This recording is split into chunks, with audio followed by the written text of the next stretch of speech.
দুই ম্যাচ সিরিজের প্রথম টেস্টে কাল স্বাগতিক পাকিস্তানের মাঠে নামবে বাংলাদেশ। রাওয়ালপিন্ডিতে ম্যাচ শুরু হবে বাংলাদেশ সময় সকাল 11:30টায়। দল হিসেবে খেলে কেবল ম্যাচ নয়, সিরিজ জয়ের প্রত্যয় জানিয়েছেন টাইগার অধিনায়ক নাজমুল হোসেন শান্ত।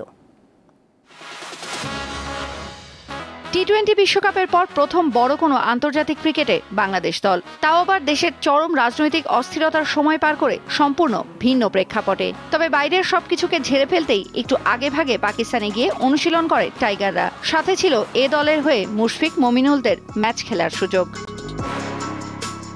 সব মিলে তাই পাকিস্তান সফরে ভালো ফলের প্রত্যাশা বাংলাদেশের। তবে ম্যাচ আর সিরিজ জিততে অধিনায়কের প্রথম চাওয়া দল হিসেবে পারফর্ম করা। প্রিপারেশন ওয়াইজ এবার ভালো আমরা প্রিপারেশন নিতে পেরেছি। প্লেয়াররা যতটুকু আমরা সুযোগ পেয়েছি ভালোভাবে ওই প্রিপেয়ার হওয়ার চেষ্টা করেছে এবং প্লেয়াররা বিশ্বাস করে এবং প্রত্যেকটা প্লেয়ারের মধ্যে ওই বিশ্বাসটা আছে যে এইবার আমরা স্পেশালি ব্যাটিং ইউনিটটা আমরা ভালো করব।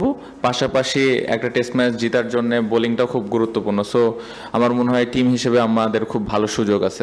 অনেক সমালোচনা আর বিরুদ্ধ প্রচারণার পরও দলে আছেন সাকিব আল হাসান। তার পেশাদারিত্বের ওপরই সবচেয়ে বেশি ভরসা শান্তর। আছে ব্যাটার হিসেবে এই সিরিজে নিজেকে ফিরে পাওয়ারও লক্ষ্য। He is a professional cricketer. He played this game for so long, so he knows his role and he know how to prepare.